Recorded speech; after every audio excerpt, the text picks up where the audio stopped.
Aguas refrescantes. Por Watchman Nee. 1 de abril. Chismosas y entremetidas, hablando lo que no debieran. 1 Timoteo 5:13. Varios aspectos de esta forma de conversación merecen nuestra atención. En primer lugar, debemos considerar el tipo de conversación que nos agrada escuchar. De esta manera podemos conocernos mejor a nosotros mismos. Hay personas que vienen a nosotros porque saben que pueden descargar todos los chismes del día en nuestros oídos. La clase de conversación que nos produce placeres indica la clase de persona que somos. En segundo lugar, debemos observar a qué clase de cuento damos credibilidad. Generalmente somos más crédulos en una dirección que en otras, y nuestra credulidad expone nuestra innata debilidad. ¿Somos propensos a creer con facilidad las calumnias de los chismosos? ¿Esas personas presentan con naturalidad la oferta donde existe demanda les demostramos que no nos agrada ni interesa? Pero son aquellas personas que necesitan nuestra ayuda la que realmente nos ponen a prueba. ¿Encuentran dichas personas que pueden confiarnos sus problemas más íntimos y que responderemos con comprensión, con entendimiento y con un consejo sabio? ¿Somos lo suficientemente sensibles y vivimos lo suficientemente cerca de Dios para poder hacerlo? 2 de abril. Su corazón está firme, confiado en Jehová.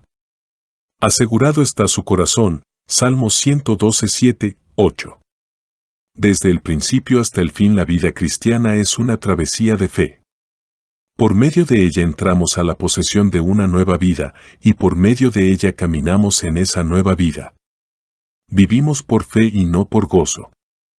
El gozo es maravilloso pero alimenta nuestras sensaciones y nos incita a buscar las cosas de arriba solo en tiempos de excitación. Si nuestros sentimientos felices cesan, nuestro interés mengua. Este no es el camino de la fe. Nuestros sentimientos son siempre cambiantes. Dios es el mismo Dios todos los días, ya sea que el tiempo esté nublado o soleado.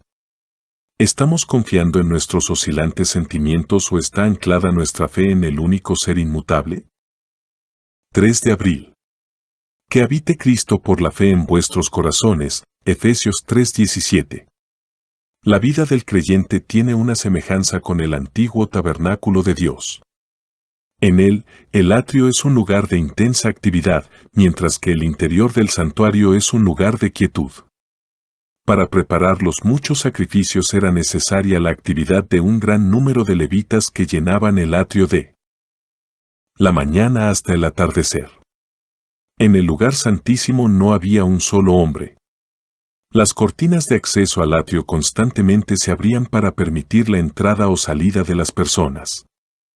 El velo del lugar santísimo pendía quieto, intacto, pues nadie podía entrar allí. Afuera los movimientos y los ruidos evidenciaban el intenso servicio ritual. En el interior todo era quietud. Así es la vida cristiana. Exteriormente podemos estar en contacto constante con las personas y, sin embargo, en nuestro interior permanecer imperturbables. La actividad exterior no tiene por qué provocar inquietud interior. Al vivir delante de Dios en constante comunión espiritual tendremos todo lo que es necesario para hacer frente a la ocupación exterior de servir a los hombres que le buscan y necesitan. 4 de abril. ¿Dónde pues está la jactancia? Queda excluida. Romanos 3:27. El llamado de Dios a Abraham se comprende mejor cuando se lo considera dentro de su correcto fondo histórico. Las naciones de alrededor no solo habían olvidado a Dios, sino que se habían entregado a la idolatría. El mundo entero adoraba a dioses falsos, y la familia de Abraham no constituía una excepción. En este aspecto, Abraham fue muy distinto de Abel, Enoc y Noé, quienes parecen haber sido hombres de carácter muy distinto de todos los que los rodeaban. Se destacaron haciendo frente a la corriente de la época y negándose a ser arrastrados por ella. No fue así el caso de Abraham. Él no se distinguía de quienes lo rodeaban. Si ellos eran idólatras, él también lo era. Sin embargo, Dios lo eligió. Es evidente que el motivo de esta elección no radicaba en el carácter de Abraham sino en Dios mismo. Si Abraham no hubiera sido igual que sus contemporáneos, al mirar hacia atrás se podría haber jactado por ser diferente. Él era uno de ellos. Al igual que contigo y conmigo, la razón está en Dios y no en el hombre. De manera que preguntamos, ¿a quién pertenece la gloria? 5 de abril. ¿Qué tienes que no hayas recibido? Y si lo recibiste, ¿por qué te glorías? 1 Corintios 4:7. Cuando el Señor Jesús entró en Jerusalén montado sobre un asno, las multitudes gritaron su aclamación. Supongamos por un instante que el pollino de asna, al oír los gritos de hosana y las aclamaciones, y al ver las ramas de palmera debajo de sus patas, se diera vuelta y le preguntara al Señor, ¿estas aclamaciones son para ti o para mí? O si dirigiéndose a la asna madre le dijera, a mí me eligieron para esta tarea de manera que yo soy más importante que tú. Sería evidente que el pollino no había reconocido quién era el que lo montaba. Muchos de nosotros, siervos del Señor, somos igualmente necios. La elección soberana de Dios respecto a quien Él va a utilizar no refleja absolutamente ningún crédito para nosotros. Solo el a quien servimos debe ser alabado. Los gritos de hosana jamás han de ser para nosotros, ni tampoco las palmas, aunque aparezcan debajo de nuestros pies. Y para los necios que dicen, mejor soy yo que tú, un día despertarán a la verdad y quedarán absolutamente avergonzados de sí mismos. 6 de abril. El mundo pasa, y sus deseos, pero el que hace la voluntad de Dios permanece para siempre. 1 Juan 2:17. Nuestra liberación del mundo no comienza con dejar esto o aquello, sino viendo, como por los ojos de Dios, que es un mundo que está bajo sentencia de muerte. No tiene futuro. Supongamos que el gobierno decide clausurar un banco. ¿Te apurarías a depositar grandes sumas de dinero para evitar su colapso? No. Ni un centavo más invertiríamos allí una vez que nos enteramos de su inminente bancarrota. De la misma manera podemos decir del mundo que está bajo decreto de clausura. Babilonia, figura impresionante de poder mundial, cayó cuando sus campeones hicieron guerra con el Cordero, y cuando Él, que es Rey de Reyes y Señor de Señores, los venció por su muerte y resurrección. Apocalipsis 17:14. No hay futuro para ella. Nosotros seguimos viviendo en el mundo y utilizando las cosas del mundo, pero no podemos construir un futuro con ellas, pues todo lo que hay en este mundo está bajo sentencia de destrucción. 7 de abril. Jesús le dijo, de cierto te digo que hoy estarás conmigo en el paraíso. Lucas 23:43. Supongamos que este malhechor que fue crucificado al lado de Cristo hubiera vivido después de creer en el Señor. Supongamos que hubiera podido descender de la cruz y vivir por varias décadas más. Supongamos también que durante esas décadas sus trabajos para el Señor superaran 10 veces las tareas que realizó San Pablo, que su amor fuera 10 veces mayor que el de San Juan, y que hubiera conducido 10 veces más personas a Cristo de lo que hizo San Pedro. ¿Hubiera significado una diferencia para él el llegar al cielo después de todas estas actividades, en lugar de haberlo hecho en el mismo día en que fue crucificado? ¿Hubiera sido más digno de su lugar en el cielo después de todos esos años? Todos los que han gustado la gracia de Dios saben que no hubiera sido ni un ápice más digno de lo que fue cuando entró en el paraíso aquel día de su crucifixión. La calificación para entrar en el cielo está dada por las palabras de Jesús, consumado es. Nadie puede agregar algo a su obra redentora. 8 de abril. Ninguna cosa hay en mis tesoros que no las haya mostrado. Isaías 39:4. Ezequías era el próspero rey de un pequeño pero histórico país. El rey de Babilonia era el gobernante de un gran país que surgía. Sus felicitaciones a Ezequías por su milagrosa recuperación de la enfermedad que lo aquejaba parecían genuinas. Ezequías sintió que su estatura se había elevado ya que se estaba vinculando con los grandes. Con su vanidad inflada se traicionó a sí mismo exponiendo neciamente todos sus tesoros. Al igual que Él, todos nos sentimos muy felices cuando se nos presta especial atención, ya sea de parte de Dios o de los hombres. Si un alma es salvada, nos sentimos involucrados, y si alguien es ayudado por algo que hemos dicho, nos sentimos adulados y comenzamos a exponer los tesoros de Dios, relatando todos los pormenores del caso. Sin embargo, Dios, por medio de su profeta, le hizo saber a Ezequías que su comportamiento le conduciría a una gran pérdida. Procuremos, más bien, obtener la gracia, para permanecer en silencio delante de Él. 9 de abril. Habrá un justo que gobierne entre los hombres, que gobierne en el temor de Dios. 2 Samuel 23:3. Con frecuencia las escrituras denominan a David el rey David, porque era un verdadero rey en título y en espíritu. Era rey de corazón. Cuando un gigante amenazó a Israel, Saúl tembló, al igual que todo el pueblo. Solo David permaneció impávido. No había temor en su corazón. El secreto estaba en que David temía a Dios. Saúl se llenó de envidia contra él, lo persiguió y le obligó a exilarse. Luego, por lo menos en 2 ocasiones, David tuvo la oportunidad de quitarle la vida. Sin embargo, si no tenía mandamiento de parte de Dios, no levantaría ni un dedo para dañar a su opresor. Quien no pueda controlar su propio espíritu, no puede ser rey. Un verdadero rey lo será en toda circunstancia, reina por doquier. 10 de abril. Los 7 candeleros son las 7 iglesias, Apocalipsis 1:20. En Apocalipsis 2 y 3 se nos describe al Hijo del Hombre moviéndose entre los candeleros y afirmando la responsabilidad de cada uno para consigo mismo. Nuestros ojos, siguiendo la mirada de los suyos, detectan rápidamente los fracasos de las iglesias. Hemos observado que en ningún caso Juan discrimina entre las iglesias que están bien y las que están mal.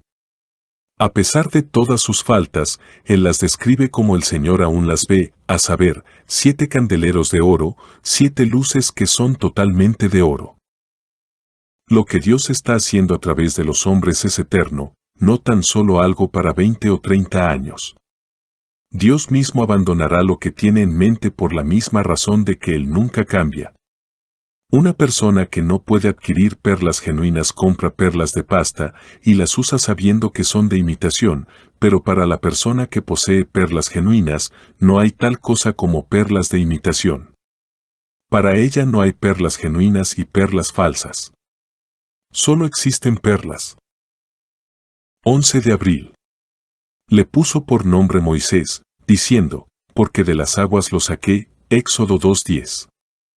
Si Moisés no hubiera sido sacado de las aguas, Israel hubiera permanecido en la esclavitud. Tuvo su éxodo de la muerte en el río Nilo que hizo posible el éxodo posterior de Israel de Egipto. Al vencer sobre Egipto por el hecho de no haber estado bajo su esclavitud, llegó a ser el instrumento de Dios para la liberación de su pueblo del rey de Egipto. En este sentido es una hermosa figura de Cristo, nuestro Redentor, quien voluntariamente se identificó a sí mismo con nosotros al punto de hacerse uno de nuestra raza y que, sin embargo, nunca conoció la servidumbre a Satanás o al mundo. Por su éxodo de la muerte ha hecho posible nuestro éxodo de la esclavitud al pasado. Es el mismo quien nos conduce en nuestro camino de peregrinos hasta la herencia preparada por Dios. 12 de abril. La unción que vosotros recibisteis de Él permanece en vosotros, la unción misma os enseña todas las cosas. 1 Juan 2:27. La unción del Espíritu es el don de Dios a todo bebé en Cristo. Cuando recibimos a Cristo como cabeza recibimos la unción. La ausencia de ella sería, ni más ni menos, evidencia de que aún no estamos unidos a Él. Juan nos muestra esta unción como algo interior que transmite, aún a los recién nacidos espiritualmente, la enseñanza de las Escrituras referente a todas las cosas. Aquí radica la sencillez de la vida de los hijos de Dios. No hay necesidad para tanta investigación. Desobediencia a esta unción de inmediato nos dará un mal sentir delante del Señor, mientras que la obediencia y la mente del Espíritu serán vida y paz en nuestro interior. No se trata de sentimientos o de comparaciones, sino de una consulta a Dios. ¿El Espíritu da testimonio de vida? ¿Nos asegura de la aprobación del Padre en el paso que estoy a punto de dar? Esta es la única prueba segura. 13 de abril. Estáis en nuestro corazón, para morir y para vivir juntamente. 2 Corintios 7:3. Pablo era una persona que se involucraba totalmente en las palabras que escribía. En una crisis moral tal como la que tuvo que afrontar en Corinto, no podía tan solo escribir una carta a la ligera. Lo que escribió fue algo que salió dolorosamente de su corazón y que fue regado con lágrimas. No era uno que escribía en una lengua extraña con palabras cuyo significado no estaban ligadas a los pensamientos de su corazón. Siempre habrá algún grado de elemento humano en nuestra obra para el Señor, ya sea en aconsejar o en predicar la palabra. A no ser que el consejo que damos, o la palabra que predicamos nos cause verdadero gozo o verdadera angustia de corazón, sea cual fuere el caso, seríamos como una máquina de dictar, primero grabando minuciosamente cada palabra y luego haciéndola oír. No, Dios se deleita en emplear hombres y mujeres ordinarios y sensibles como sus mensajeros. 14 de abril. Buscad, pues, hermanos, de entre vosotros a 7 varones de buen testimonio, llenos del Espíritu Santo y de sabiduría, a quienes encarguemos de este trabajo. Hechos 6:3. La iglesia estaba pasando por una contingencia que la condujo a instituir un programa de ayuda para los santos más pobres. Esa urgente institución de servicio social fue claramente bendecida por Dios, pero solo era de naturaleza temporaria. Alguien exclamará, qué bueno hubiera sido si esto continuara. Solo uno que no conocía a Dios diría esto. Si esas medidas de alivio se hubieran prolongado indefinidamente, con toda seguridad hubieran virado en la dirección de intereses egoístas, una vez que la influencia espiritual que obró en su inicio se debilitara. Hubiera sido algo inevitable. Cuando las cosas materiales están bajo control espiritual, cumplen con el rol subordinado. Liberadas de esa restricción rápidamente gravitan hacia normas y objetivos mundanos. La Iglesia de Dios, sin embargo, es diferente. Nunca cesa de depender de la vida de Dios para su sustento. 15 de abril. Por ellos yo me santifico a mí mismo, para que también ellos sean santificados en la verdad. Juan 17:19. Como el Hijo impecable de Dios, Jesús disfrutó de una libertad que excede a toda libertad que nosotros podamos disfrutar aquí en la tierra. Hay muchas cosas que no podemos hacer o decir porque estamos tan llenos de defectos y contaminación, pero jamás lo fue así con el Señor. Sin embargo, no obstante su perfección, Él deliberadamente dejó de hacer muchas cosas que hubieran sido perfectamente legítimas, de hablar y decir muchas cosas que podría legítimamente haber dicho, y de tomar muchas actitudes que podría justificadamente haber adoptado. Estas fueron algunas de las maneras en que Cristo se santificó a sí mismo, frenándose de mucho que era legal precisamente a causa de sus discípulos. Lo que significa este versículo es que la santidad no está referida meramente a su propia santidad, sino a la nuestra. Por causa de nosotros aceptó limitaciones. La respuesta a la santidad no es pecado sino más bien lo que es corrientemente aceptable a todos. Santidad significa otros pueden hacer algo pero en este instante por lo menos, yo no lo puedo hacer. Santificamos a nosotros mismos significa aceptar restricciones que Dios pone sobre nuestros espíritus. Al igual que con el Señor Jesús, con frecuencia estas pueden ser para el beneficio de otros. 16 de abril. Estableció los límites de los pueblos según el número de los hijos de Israel, Deuteronomio 32:8. Durante los siglos en que la China era un país poderoso no había oportunidad para el progreso del Evangelio. Luego, siguió un periodo de aproximadamente 100 años de debilidad.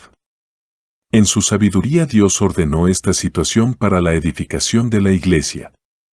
Él estaba abriendo una puerta para que muchos chinos encontraran a Cristo. La pregunta que se impone con relación a las naciones y los eventos inmediatos siempre debe ser, ¿cómo afecta a la Iglesia de Dios? En consecuencia, la dirección de todas nuestras oraciones con respecto a los gobiernos de este mundo no debe ser la de orar a favor o en contra de una nación dada, ya sea en cuestiones de política o de guerra, sino que se haga la voluntad de Dios. Si toda la historia está ligada al testimonio del Señor, significa que debemos saber orar. Cristianos alemanes, japoneses, británicos y chinos debieran poder arrodillarse, orar y juntos decir, amén. Nuestra plegaria unida a Dios debe ser que se concreten los eventos que produzcan avances para el testimonio de su Hijo. 17 de abril. A los discípulos se les llamó cristianos por primera vez en Antioquía, Hechos 11:26. La Biblia emplea el nombre cristiano para referirse a uno que es de Cristo, pero nunca habla acerca de personas jesucianas o personas de Jesús. Jesús es un nombre personal mientras que Cristo, además de ser personal, es inclusivo. El cristiano es parte de Cristo, un miembro del cuerpo en el que Cristo es la cabeza, 1 Corintios 12:12. Nosotros nos regocijamos en llamarnos cristianos. El nombre de Jesús se aplica esencialmente al Hijo del Hombre en cuanto a su experiencia en la tierra. Mientras él vivió aquí en la tierra demostró ser singular entre todos los hombres en cuanto a virtud y hermosura de carácter. Nadie podría acercarse a Cristo y nadie podría ser unido a Él como Hijo del Hombre. Pero el significado de Jesús es también salvador. Él descendió para salvarnos de nuestros pecados, y si bien nunca podemos estar unidos a Él en su obra salvífica, por su muerte y resurrección nos ha levantado a una unión consigo como el Cristo exaltado en el trono. Es una referencia a la Segunda Guerra Mundial. 18 de abril. Mas los sacerdotes levitas se acercarán para ministrar ante mí, Ezequiel 44:15. Una condición básica para todo lo que realmente puede llamarse ministerio al Señor, es que nos acercamos a Dios. Él desea nuestra adoración, y sin embargo, cuán difícil nos es llegar hasta su presencia. Nos achicamos ante la soledad, y aun cuando logramos apartarnos físicamente para estar solos y lejos de las cosas exteriores, nos encontramos con que nuestros pensamientos divagan y se vuelven hacia el mundo que nos rodea. Muchos pueden disfrutar del trabajo con otros en el atrio exterior, pero ¿cuántos de nosotros invertimos tiempo para acercarnos a Dios en el lugar santo? El entrar a su presencia y esperar en Él demanda toda nuestra determinación y aún significa que tendremos que ser drásticos con nosotros mismos. Permítanme hablar con mucha franqueza. Es imposible permanecer a cierta distancia y al mismo tiempo ministrarle a Él. No se puede servir a Dios a la distancia. En el atrio tomamos contacto con otras personas, pero en el lugar santo nos acercamos a Dios. Acércate. Es tu privilegio. 19 de abril. Cristo, habiendo resucitado de los muertos, ya no muere, la muerte no se enseñorea más de él. Romanos 6:9. La resurrección del Señor Jesús es distinta de la de otras personas mencionadas en la Biblia. Por ejemplo, cuando Él llamó a Lázaro a que saliera de la tumba solo lo restauró a la condición que tenía en vida antes de morir.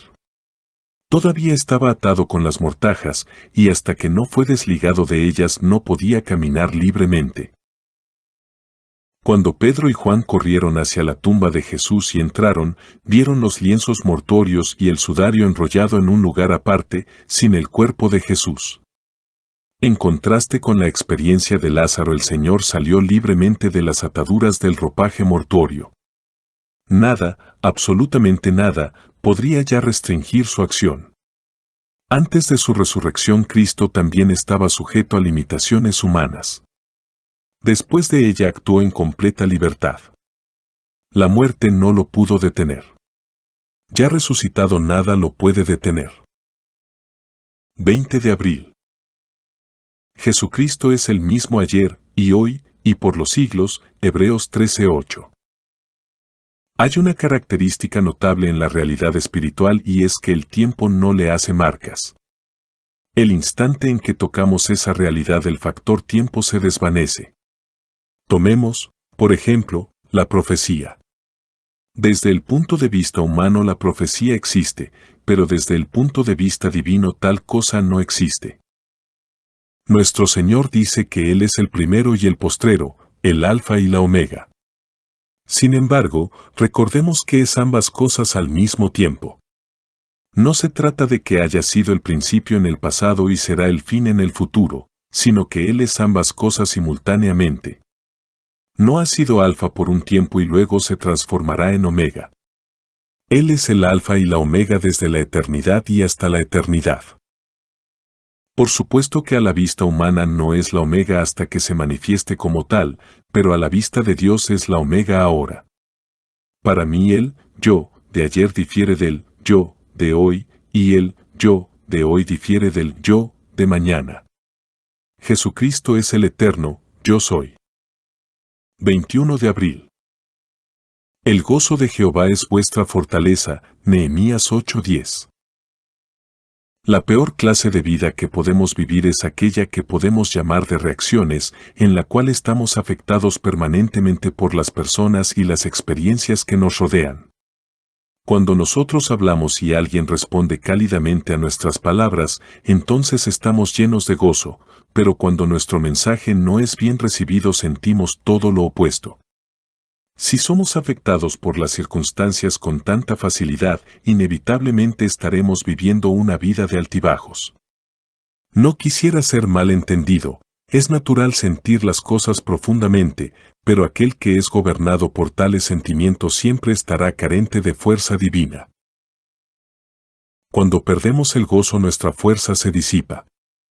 Cuando el Señor Jesús estaba sobre la tierra su gozo nunca se apoyó en el aparente éxito de su misión.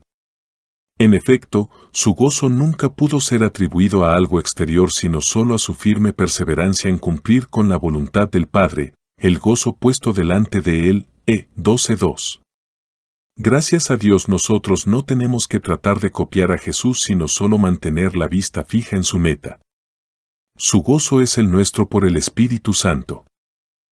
22 de abril. Estas cosas os he hablado, para que mi gozo esté en vosotros, y vuestro gozo sea cumplido. Juan 15:11. Extracto de la última carta de Watchman fechada el 22 de abril de 1972, a los 69 años de edad después de 20 años de encarcelamiento. Tú conoces mi condición física. Es una enfermedad crónica que siempre está conmigo. Cuando me ataca me produce dolor. Aun cuando está inactiva, siempre está allí. No hay posibilidad de recuperación. Durante el verano el sol puede darle algo de color a mi piel, pero no puede curar mi enfermedad. Sin embargo, retengo el gozo en mi corazón. Por favor, no te preocupes por mí. Te pido que te cuides y que estés lleno de gozo. Bendiciones. 23 de abril. Los cuales no son engendrados, de voluntad de carne, ni de voluntad de varón, sino de Dios. Juan 1:13.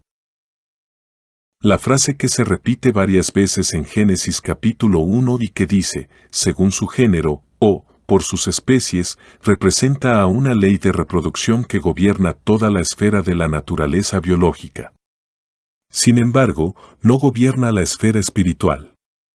Padres humanos pueden engendrar, generación tras generación, hijos según su especie, pero hay una cosa que es bien cierta, cristianos no pueden engendrar cristianos. Ni siquiera cuando ambos cónyuges son creyentes habrá garantías de que los hijos que engendren serán automáticamente creyentes. No, ni siquiera en la primera generación. Lo que es nacido de la carne, carne es, y lo que es nacido del Espíritu, Espíritu es. Se requiere un nuevo acto de Dios cada vez para producir a un ser que será verdaderamente hijo suyo. 24 de abril. Honra a tu padre y a tu madre, que es el primer mandamiento con promesa, Efesios 6:2. Asamblea en Santo Domingo Este. Escrito por el hermano Watchman Nee en el año 1951. Para más información comuníquese con este número de WhatsApp. 1-829-747-1995.